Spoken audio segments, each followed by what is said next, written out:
Hey, hi. Welcome to Someone Else's Movie, the original podcast where an actor, writer, director, or nebulous industry figure gives a little love to a movie they didn't make. I'm Norm Wilner, senior film writer for Now Magazine, and this is the other thing I do.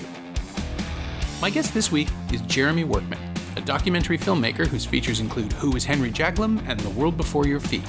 His latest, Lily Topples the World, follows 20-year-old Lily Heiress on her quest to become the world's greatest domino toppler. It's a total charmer, celebrating both its subject's skill and the sheer joy of watching people build elaborate formations of things and then knock them over. It's currently streaming on Discovery Plus in the United States, and in Canada it'll be available virtually next week, Tuesday, September 14th. Jeremy picked The Heiress, William Wyler's 1949 adaptation of Henry James' 1880 novel Washington Square, which stars Olivia de Havilland as Catherine Sloper, a genteel young New Yorker who falls for the charming Morris Townsend, played by Montgomery Clift, only to have her stern father, played by Ralph Richardson, refuse to give his blessing, convinced that Morris is only after Catherine's inheritance. Winner of 4 Academy Awards, including Best Actress for de Havilland and Best Black and White Costume Design for Edith Head, it's a simple, powerful study of desire and selfhood, and after 70 years, it still packs a hell of a punch. This is Someone Else's Movie. So The Heiress is one of my favorite movies. It's a movie I've seen a lot. And it's a movie that even, during this pandemic, I found myself in maybe like April, May 2020, as we all were, just trying to figure out, okay, what's going on and finding comfort in looking at stuff and things that we've always enjoyed. And I even was watching The Heiress again, at that point. I've seen it, quite a bit. And Wyler is certainly a big... one of my favorite directors, William Wyler, who, we will definitely talk a little bit further about. But, it's a little bit of a movie that's, kind of forgotten a little bit and that's a little underseen. I think that, younger generations maybe don't know it or maybe just aren't really familiar with it. It's interesting. And I'm curious from you, Norm, like you were saying that like nobody's even really brought up a William Wyler movie on for your podcast. So it's not surprising in a weird way.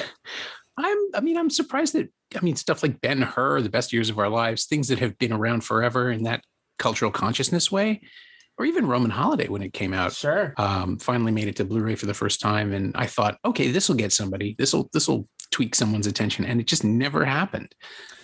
It's not surprising in a way, I think probably for a lot of listeners, you're like, oh, William Wyler, I think there's a little bit of a disconnect even, amongst, millennials and whatnot, younger, anyone under sort of any kind of film fans, film buffs who are under maybe 40 or so. It's just like William Wyler sort of fits in this kind of weird zone.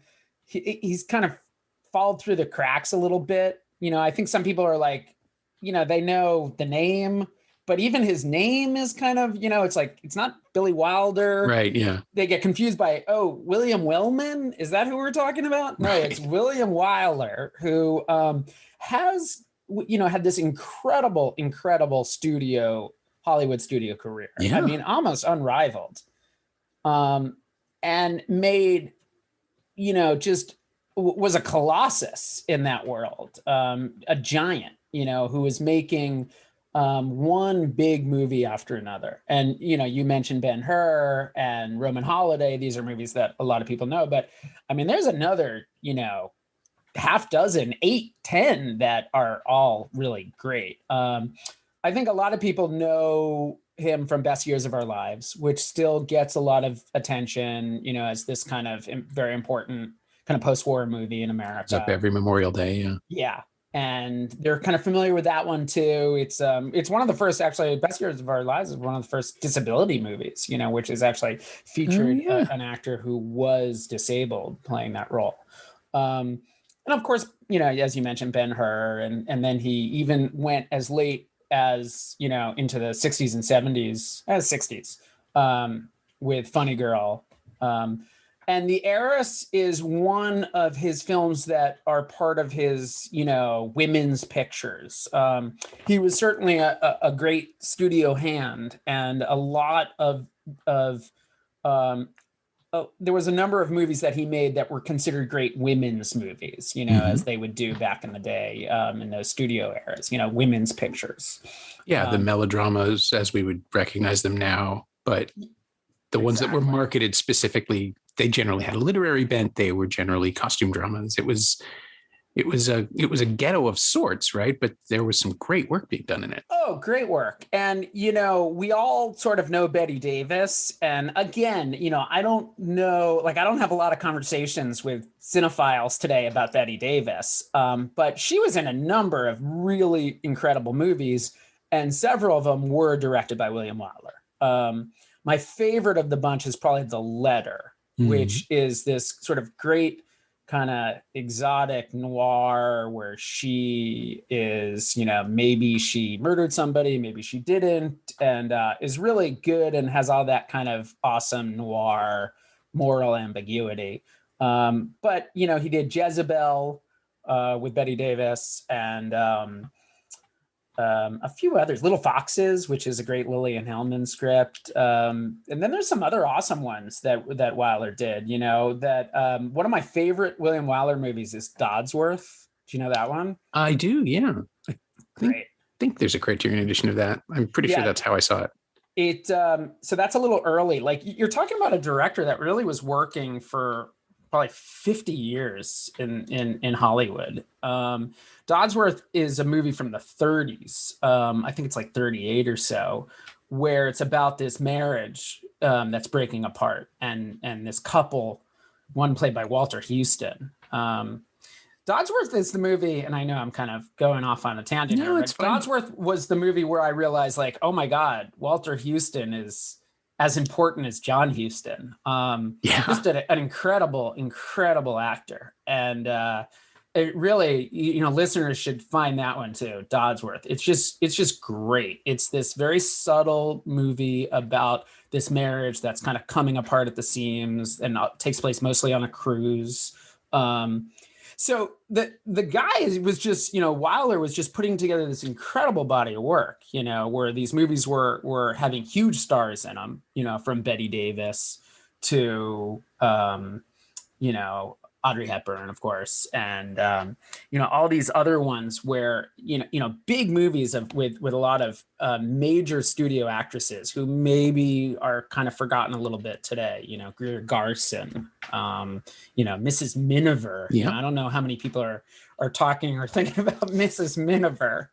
Yeah, but, or the Olivier Wuthering Heights that he made, right? That was just before the war. We haven't even mentioned that. That's like a movie that's still quite seen quite a bit. And then he had this kind of interesting sort of late development in his career as well, where he did The Collector, which is, you know, an underrated. The John Fowles, right? The adaptation. John Fowles, Terrence Stamp. And, you know, it's better than you expect it to be. I haven't seen it in so long.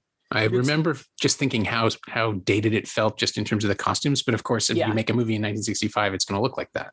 Yeah. I think there's a lot of, you know, with somebody like Wyler, you're like, oh, okay, these movies are gonna be dusty, you know, they're gonna be dated and dusty, and then you watch them and they're really, really great, and they're really well made, and they're just incredibly meticulous in how they're directed.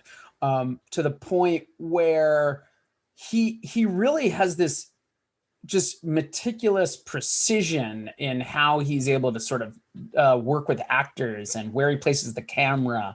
A lot of that stuff that we think about, that studio look, is all very much William Wyler, you know, that deep focus. And, you know, of course, we all talk about, you know, Wells and Greg Toland and Stanley Cortez. Well, Wyler was doing that too. You know, so it is really, those movies really just look incredible. Another neat one that I love is Desperate Hours. Right, I forgot he did that too. Yeah, that was his. So Desperate Hours, which is like this great Bogart movie, and a lot of people know Desperate Hours because it was remade, and it was kind of the first of the, you know, the criminals that are keeping the family hostage movies. Right. But it's just really, really well made. It's very tense. How it's sort of put together is really well. It's one of Bogart's last great performances. I think he was think he was even sick during it. Possibly, yeah. So another great movie. So the guy was just kind of just churning out these just awesome, mostly studio vehicles. A lot of them were Oscar vehicles, but they're just at a level that is really a high level. And I've always been interested, just as a film fan, a film goer, in a lot of those kind of studio aces, these sort of directors that, again, they're not very hip these days. Fred Zinnemann. Right, yeah. George Stevens. They're not really the ones that we're all kind of, chasing down to go see their films. And the craftsmanship with them is just astounding. And I think that's something that I've always been attracted to. And I think about in my own work is these sort of subtle, effective ways that these directors are really able to kind of pull these movies off. So finally getting to the Heiress, which was this, I think is my favorite of the Wyler movies. And it came out in 1948. And a lot of people sort of now know it or remember it from Olivia de Havilland's performance, which won the Oscar. Mm-hmm. And one of the great, actress performances really in Hollywood history, I would say, I think. And of course, Montgomery Clift, who plays this, lover. And again, I'm sort of, I want to give a little background because there might be, I can imagine there's some listeners who maybe don't know it. It's a Henry James story, Washington Square, which was also remade. Yeah. And I never saw. Have you seen it? Yeah, I saw it. Yeah, when it came out, I guess it was like 97 or 98. It was one of those Miramax. Exactly. Buy a prestige, property and movies. slap together a bunch of actors who were working on other stuff for you. Agnieszka Holland directed it, and she did a fine job. Like there's nothing wrong with it, but it's the kind of Miramax prestige movie that just smothers everything in production design. It's just, you can tell they spent money on it, but I don't know. It also felt like with that one very specifically, and maybe the adaptation of The Wings of the Dove, that they were trying to chase the Age of Innocence and just, why even try? That is the gold standard, and Harvey just wanted one like it. And so he made a bunch of them and hoped that one would stick. The one interesting thing about Washington Square, the film, is that Judith Ivey is in it in a small role. And then later she would play a different part in The Heiress on Broadway with Dan Stevens and Jessica Chastain. Yeah, which got a lot of buzz, that performance, and which pales in comparison to the movie. I didn't see it, but it was not well received, the play. Yeah, and I think another thing just sort of working against The Heiress in terms of people who maybe haven't been drawn to it is just this idea that it's this sort of stage bound, play that was put to, but that was filmed, like it's some sort of just kind of basic, stage play, that it was an Oscar vehicle, that it was, and there's a million movies like that, especially in that era, that were just movies that were kind of churned out to kind of for prestige and based on some famous play, but yet the movie itself is just so kind of well done and well made, and rises above it to such a point that it really is such a strong contender for one of the great sort of kind of quiet, subtle Hollywood studio movies. And I think that's what's really great about it, is it mostly takes place in this one brownstone, this one townhouse. About probably 3/4 of the movie takes place in it. And yet it's how it's kind of directed, how the character develops, how it's written, the acting from everybody is just so strong that it does remind you, like, okay, well, if Wells and Kubrick kind of had a baby and they made a movie set in a townhouse, and didn't want to do anything too showy and kept everything really restrained. What would it look like? Well, it might look like the Heiress.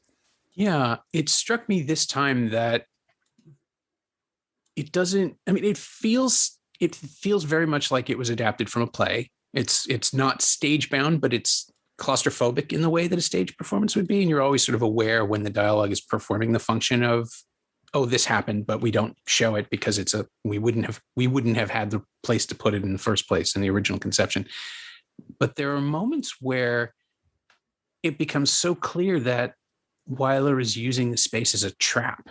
Like it's deliberate visually that we are locked in with these people who are trapped with each other. And that helps us understand why Catherine sees an escape as a possibility and which escape she might gravitate to, and how she would bond with like literally anyone. It's not, it happens to be Morris, but it could have been anyone who showed her any kindness to get away from the stifling, suffocating life with her father. And all of that is conveyed visually, which amazed me this time through. I just rewatched it last night, and I've seen it a few times before. Maybe this was my third alt straight through viewing, but I don't know that I'd really connected it to construction before. Yeah, exactly.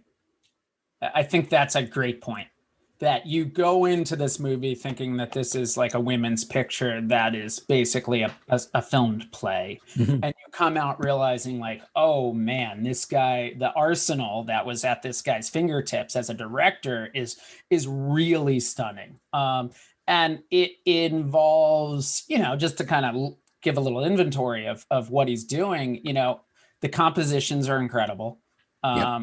There's a number of times where he's really playfully and sort of shrewdly using depth of field in really interesting ways.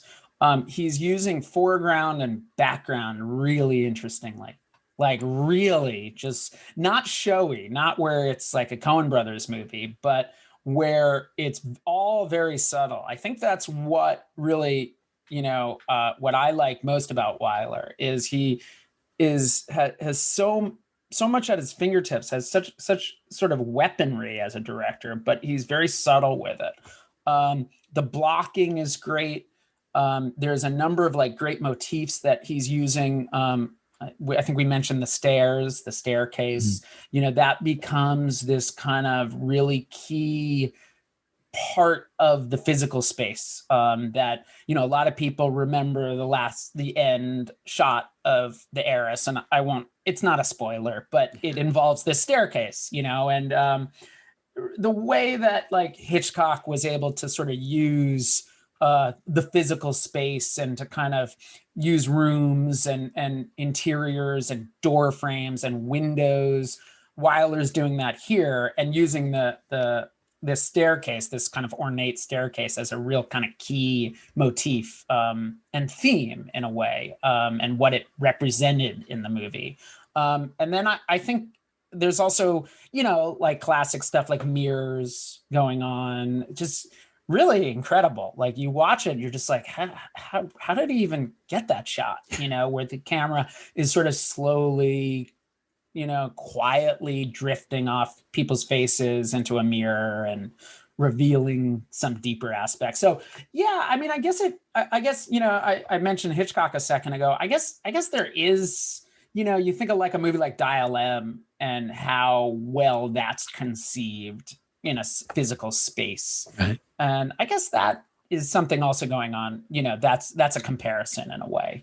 Or Rope, which is also 100%. Similarly, it's even the situation is similar. It's like the moneyed, soul dead world of New York or high society as we see it.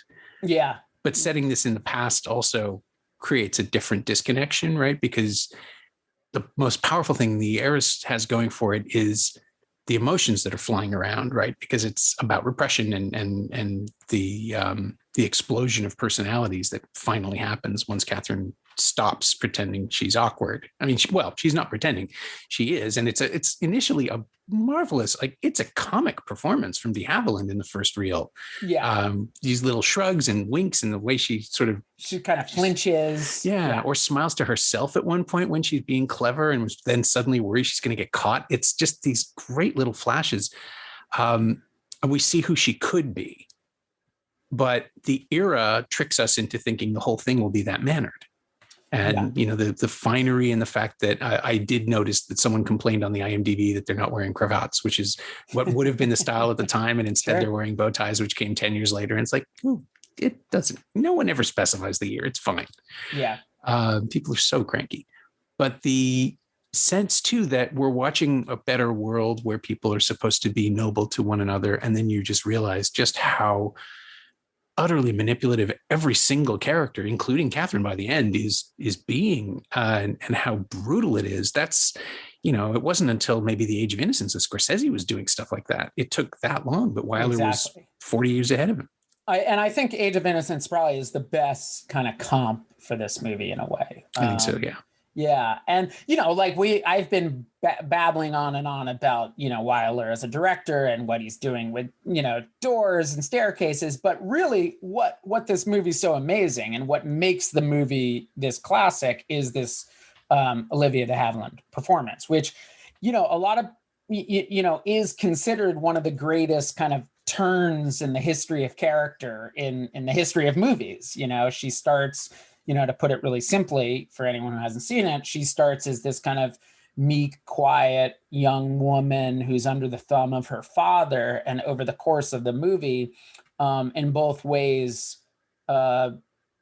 subtle, but as well as kind of striking and kind of obvious, she turns into this different kind of character. And it's a little bit of a transition from a youth to an adult, to somebody of innocence, into somebody who now sees the world in different, shades of gray, who realizes that, maybe from an idealist into somebody who's more cynical. And really that's what a lot of people associate the Heiress with, is this incredible transition that this character makes over the course of the movie. Yeah. And it's I was going to say it's earned dramatically, but it's also so painful to watch. I mean, It is a tragedy in so many different ways, that this character is left the way she's left, that and forced to leave others with a coldness. And they've actually, I was surprised to find out they added a couple of things to push it even further. Exactly. In the screenplay. It's different from the original.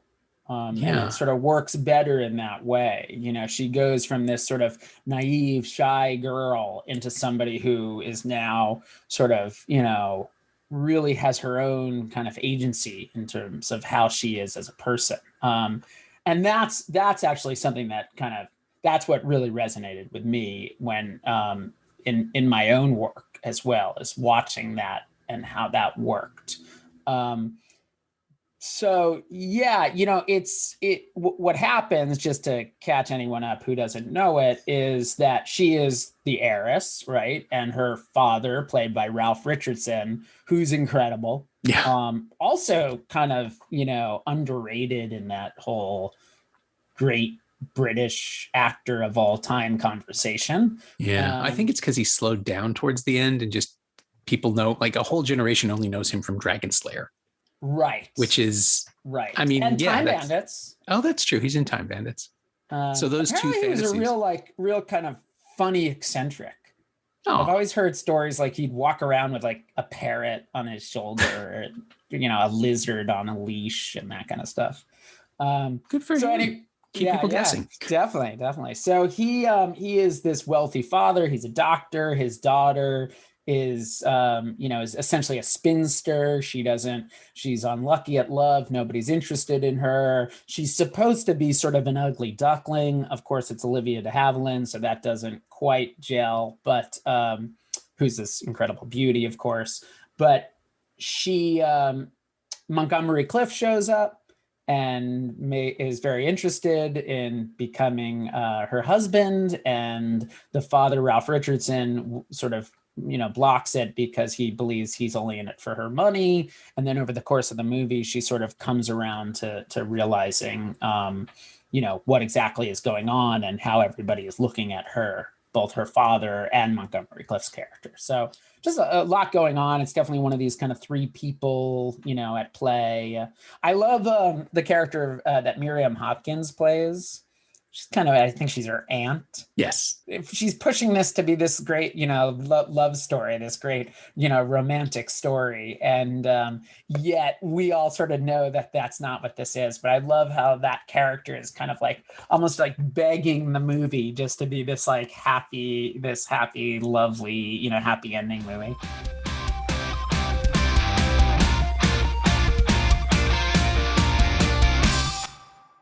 And there is something to Clift's performance. And again, the character was softened for the film adaptation. On stage, apparently, he's much more clearly a rogue, a fortune hunter, as people keep calling him. Clift gives him a kind of weakness that I found really interesting this time through. Just the sense that I think he believes what he's saying. I think he does want to give her a good life and be a good husband and be faithful. And I think he'd be all of those things. And I also think he would drain her in an hour.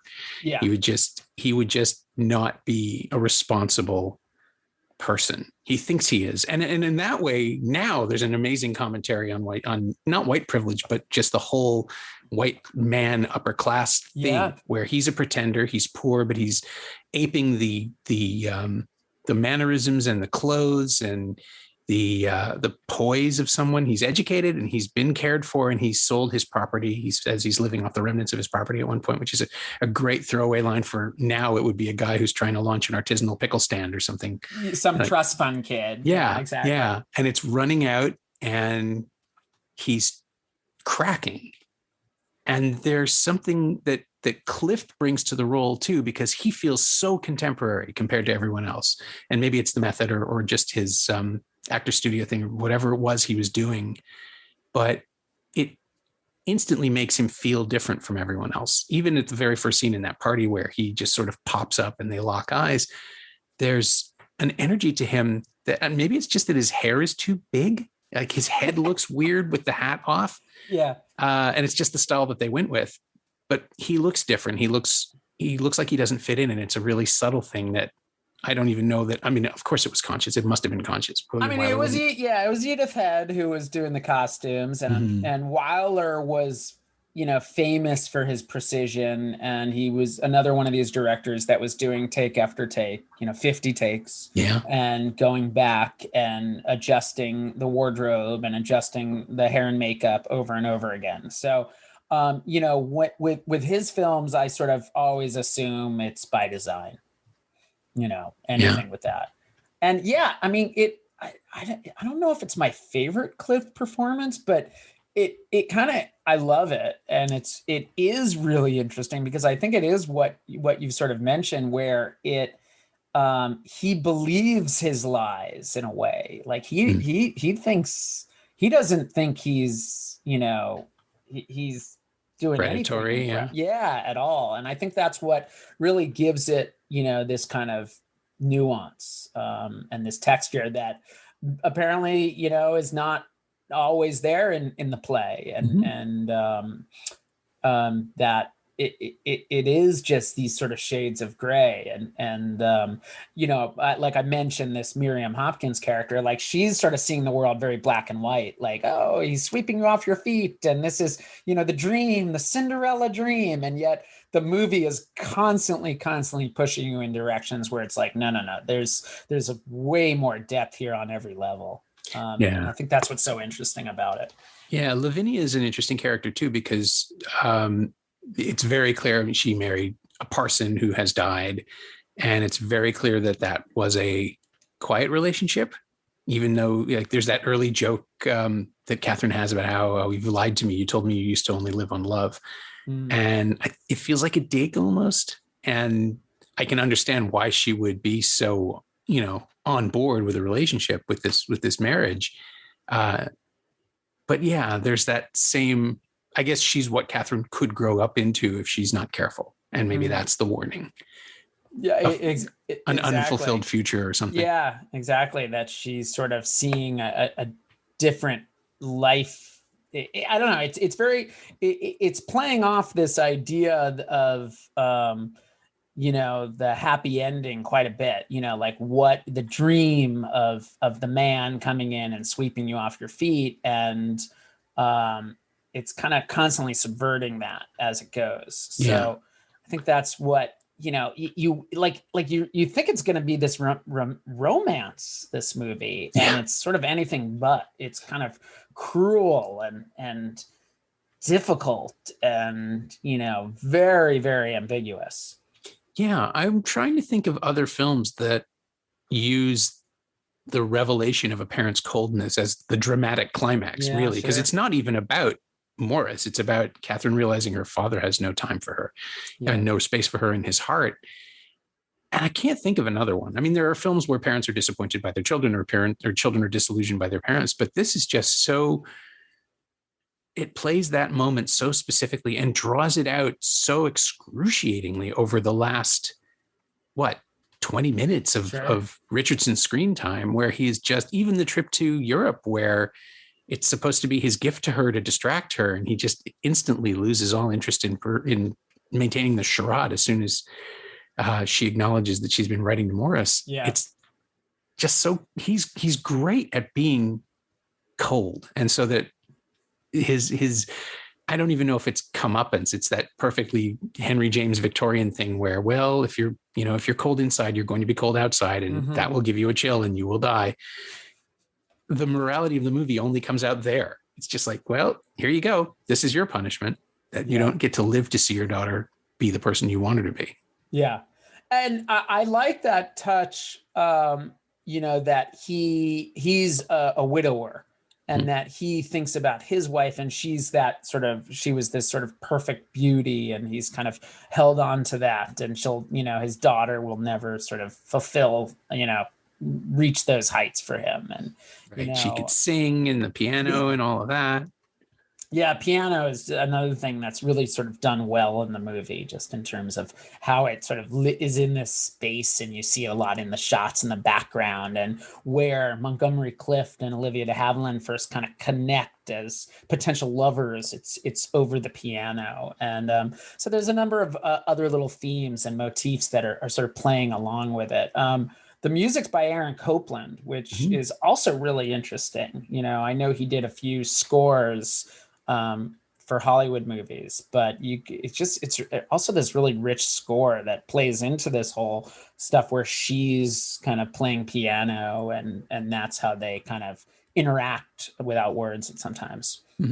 And he won the Oscar for it, even though apparently he was really unhappy with it in the end. I didn't know that. A lot of it was reorchestrated by, it might have been, was it Korngold or? That's surprising. Or the Heiress. I'll pull it up. I think the score is great, so I'm surprised. I mean, it must have been reorchestrated, and it was apparently too dissonant and cold to play to the audience's expectations, and so Wyler had it redone in order to make it more melodramatic. Yeah, and again, this goes with some of the themes I've mentioned about Wyler. A real perfectionist. You've all heard about Kubrick throwing out the score of 2001 and replacing it. I mean, Wyler was doing those kind of things all the time. So it's not surprising. Very kind of fastidious and in terms of making sure that everything was kind of perfect for the movies in a big way. Yeah, and of course the other thing that amazes me about this is that apparently Clift hated his performance and walked out of the premiere. I've heard if that is to be believed. Clift and de Havilland hated each other, that Clift hated it. But, he was a real method guy at this point, and probably difficult to work with, I can imagine. De Havilland was, also at a really interesting place just in terms of her career. Of course, by the way, we didn't even mention she died last year at 104. Well, good for her. Yeah, I mean, for a while she was always the oldest living Oscar, winner. Yeah, she showed up at they would always sort of trot her out, and she was always looking great. there was photos of her, biking and all kinds of stuff like that going all the way until she was around 100, and she looked great. She was, of course, in a lot of great women actresses of this time. She was always playing the love interest. She was in, of course, Errol Flynn movies, and I think made a big push to start starring in her own films, and this being like her great achievement. But there's some other great ones too. She's great in Dark Passage, where she it's one of those kind of evil twin movies where she plays the both characters. Snake Pit, which is another dusty movie that nobody is watching these days, but she's really good in it. So she also had this incredible body of work too. Obviously, there's some big, huge ones. Gone with the Wind that we all know. Sure. But, other great ones too. Yeah, I have found it. Not that I wasn't listening, but I looked up the IMDb thing, and apparently the simplicity and transparency of Copland's scoring was so disturbing to Wyler. He hated it so much that he immediately had it redone. And in a letter to the New York Times, Copland denied having composed the music used for the opening credits. Wow. Claiming that his composition for the credits was deemed too challenging for audiences. So they ended up reusing the 18th century piece, a version of it, which then became Can't Help Falling in Love, the Elvis hit, which I find absolutely wonderful. Exactly. That's interesting. Yeah, I hadn't heard that about that. I had always assumed this was one of Copland's few kind of crowning achievements in Hollywood in a way. He barely worked there. So and he won the Oscar for it. So either way, it's a win for him. But yeah, it's one of those tortured processes that he wasn't apparently very content with by the end of it. And for de Havilland, while you were talking about her credits, I did want to bring up the one she made almost immediately after this, which is My Cousin Rachel. Which I haven't seen. Nobody remembers it. It's an adaptation of a Daphne du Maurier short story that was recently remade with Rachel Weisz and Sam Claflin, I think. And it's the remake is excellent. The original is pretty good, but it's much more of the proper British society picture than it's the film that people think The Heiress is, I guess is how I would put it. So it was the film she made 3 years later, but it was her next feature. And that one's always had a kind of an odd space. Yeah, she had a great career. Looking back, she did really good movies, and then she kind of segued into that kind of 60s hagsploitation era. Yeah, kind of in an Sweet Charlotte way. And all that. Yeah, and Lady in a Cage. Oh yeah, I forgot about that one. Yeah. That's a fun, weird one. And even some of those movies in the 70s that she was doing, are mostly terrible, but still, I saw The Swarm not that long ago, and I was like, oh wow, this is terrible, but it's fun. Yeah, there was that window into time, right? There was that moment when disaster movies with just big casts, it was just an excuse for everybody to hang out and cash a check. I think it was the Siskel line about I'd rather watch these people have lunch at craft services than watch the movie that I'm watching. But yeah, I just love the idea that, Universal was doing it like in the MCA years with shows like Columbo, where it's just an opportunity to trot out the old stars and give them a chance to show that they could still do stuff. Yeah, no doubt.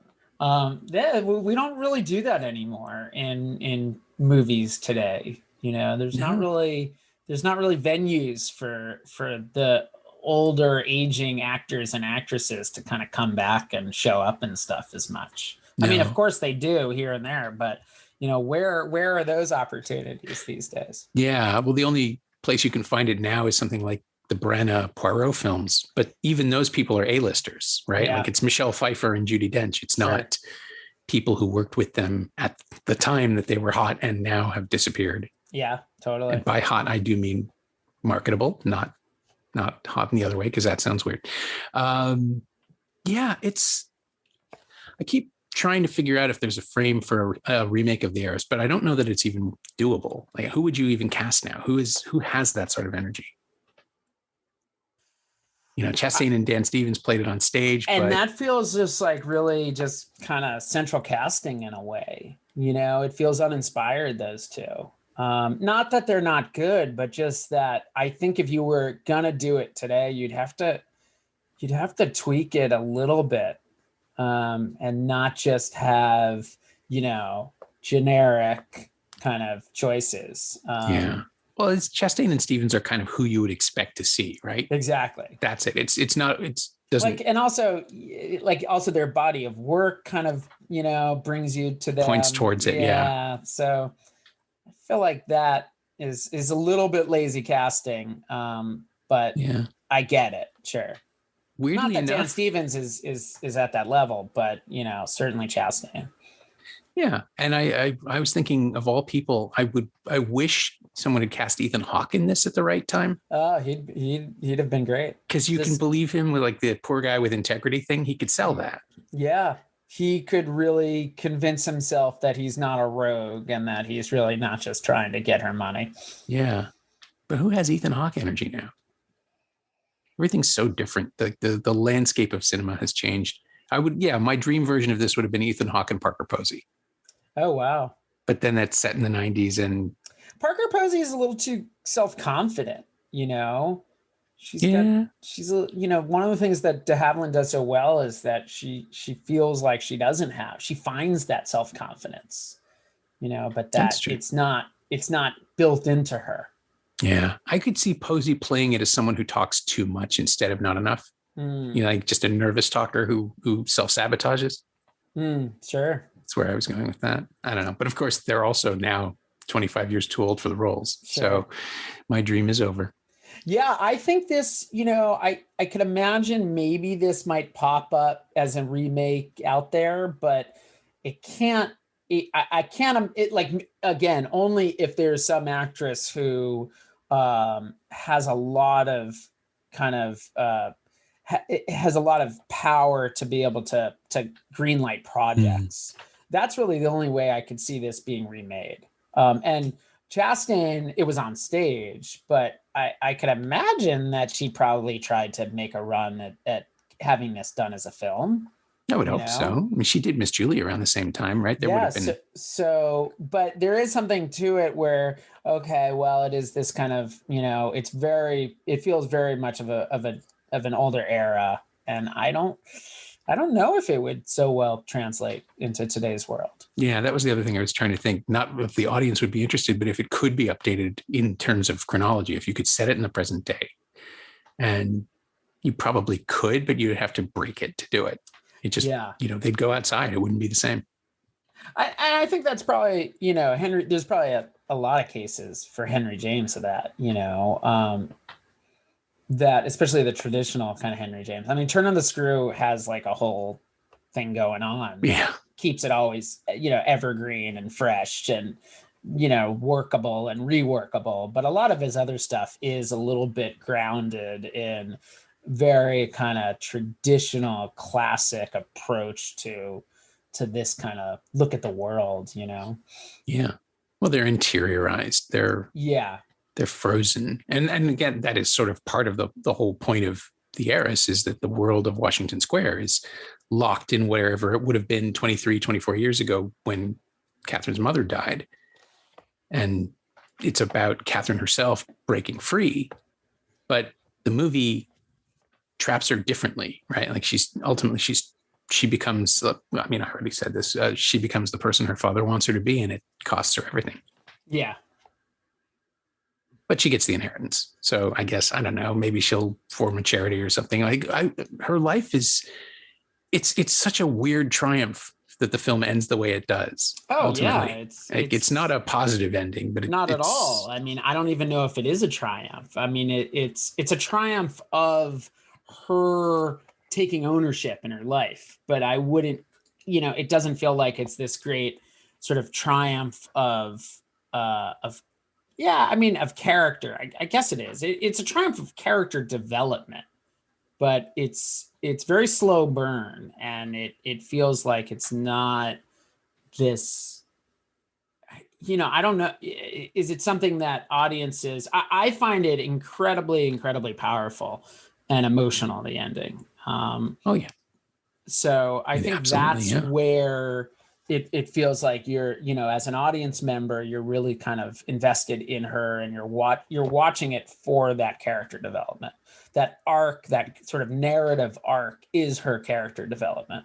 The narrative storytelling, okay, yeah, there's, Montgomery Clift, and he's coming and going, and the father, and he has an illness, but really the narrative arc for an audience is about watching this transition. Yeah. And I mean, that's the thing, right? Are we rooting for her to be happy, or are we rooting for her to be alone and safe? And which is preferable? Because if she's happy, it's going to be short term. Yeah. I don't even, I think that's a good question. I don't know. I think I was rooting for her. I'm always rooting for her finding that strength, that kind of inner strength. And that's, to me, what the arc is for me. It's less story driven, and it's more about this, watching this transformation, which that's really coming back to my movie that's coming out. That is the connection for me. I was going to ask. Yeah. So so I have this, my new documentary, Lily Topples the World, is about a domino artist. It's Lily Hevish, who's I started filming her when she was 19, and I filmed her for nearly 3 years. And we watch over the course of those 3 years, her sort of blossom into this, into this person who kind of becomes this very confident young woman. And that's really the connection, and what always inspired me with the Heiress to that film.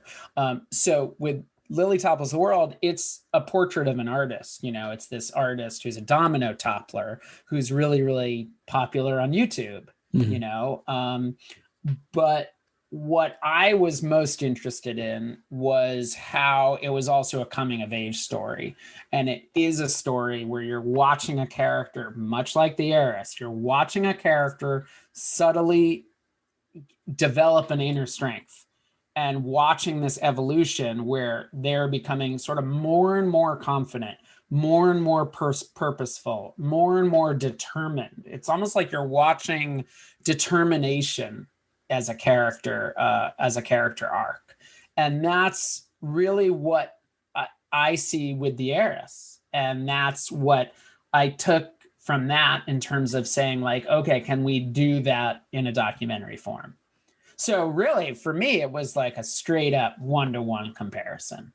Obviously it's not about, her and family and money or anything like that, but it's about watching, you're watching this story of a character, but really, over the course of the movie, they're subtly and slowly becoming themselves. And you're watching that evolution without even realizing that the evolution is happening.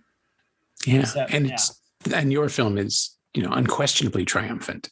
It's, it's a celebration. Yeah. But so, very, very different. This is, the Heiress in some ways, as we said, it's not a tragedy, but it's just really, it's a difficult movie, and it's not necessarily a happy movie by any stretch. But so you take that away, and you're like, or if you look at that, you're like, okay, well, I don't see any comparison between that and your documentary. But really, what there is, and it's this idea, it's this idea of watching a young woman transition from a youth to adult in a way, and how the movie, and this kind of gets at some of the things I was saying a few minutes ago, and I probably wasn't saying it very good, how the movie is hanging the entire narrative on that, so that the plot is almost secondary. The plot in the Heiress is kind of secondary, right?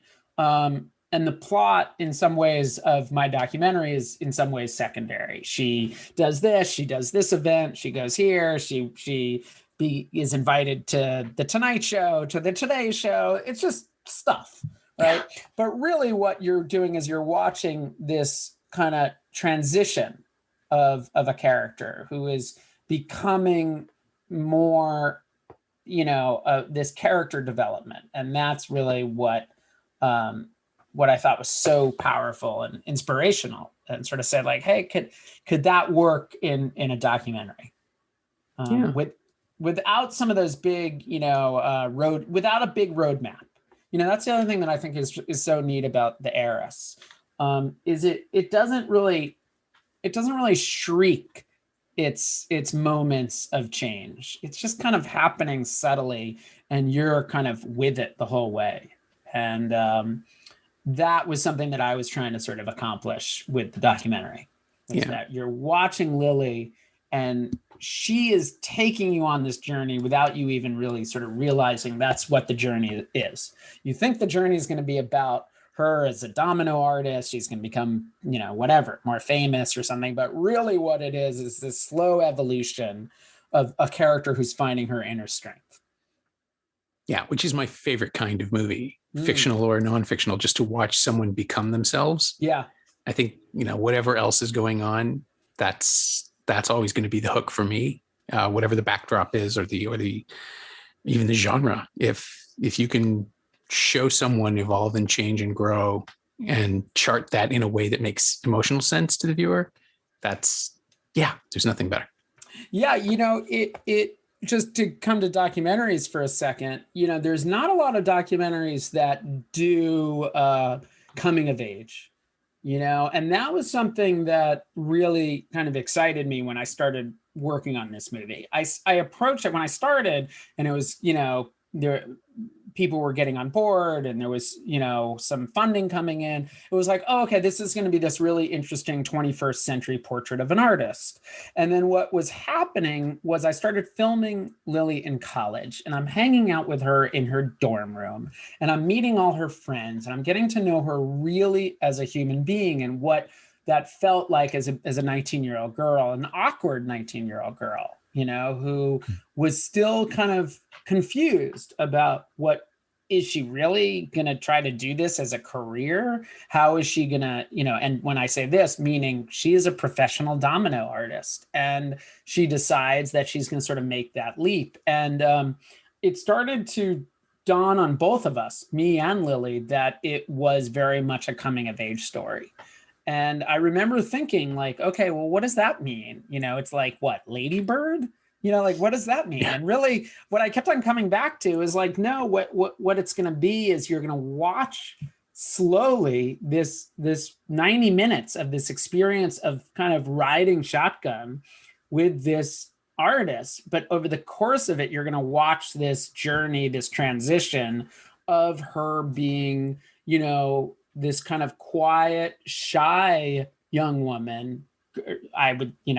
Shy girl into somebody who becomes this really kick-ass young woman who is just totally in control. And that was 100% the Heiress. If you think about the Heiress, the Heiress is doing the exact same thing. Yeah. So what you're ultimately saying is that Catherine could have been saved if she'd had dominoes. That's really it. I mean, I can imagine people's just, eyebrows raising. They're just like, wait, what? This is, you just did a documentary on a domino toppler, and we're comparing it to Olivia de Havilland and the Heiress. But yes, just this idea that, that you're watching somebody develop agency, and how, when that happens in a character, they also, develop self-determination, self-respect, and a voice. And that's really what happens. That's what happens in the Heiress. And that's 100% what's happening in this documentary. So that's why I found it so meaningful when I was making that documentary. Oh, I can absolutely see it. I'm shocked that it didn't occur to me, although it's been a while between screenings of the Heiress, so maybe that's what it was. But then I'm shocked it didn't occur to me while I was rewatching the Heiress last night. It's not super obvious. It's just, and I think that's good because, I think ultimately these are subtle transformations, and you sometimes are, I think people watch Lily Topples the World and they don't even sort of, they feel that, they feel that there's this like real character arc it happening, but it's not really charted so clearly. It's sort of happening on the periphery. It's subtle, and it's not, that doesn't call attention to itself. Nobody stops the movie and says like, hey, I used to be this and now I'm like this. Right. You're just sort of watching this young woman over the course of 90 minutes have all these experiences. And over that time, you're seeing they're slowly changing, slowly. And that's very much how I see the Heiress as well. My thanks to Jeremy Workman, whose new documentary Lily Topples the World is currently streaming on Discovery Plus in the United States and coming to Canada next week, Tuesday, September 14th. Thanks also to friend of the show, Chris Smets. He knows what he did. You can find Jeremy on Twitter at Jeremy Workman, all one word, and you can find The Heiress on Blu-ray and DVD in a fine special edition from the Criterion Collection.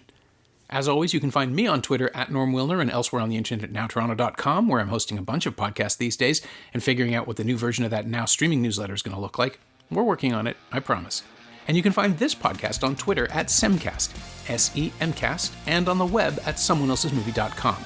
Our theme song is by The Last Year. If you like it, or the show in general, please say so. Leave a review wherever you've been enjoying us. Every little bit helps, it truly does. And check out the other shows on the Frequency Podcast Network while you're there. Watch movies, stay safe, wear a mask if you go out, get your shot if you can. I'll see you next time.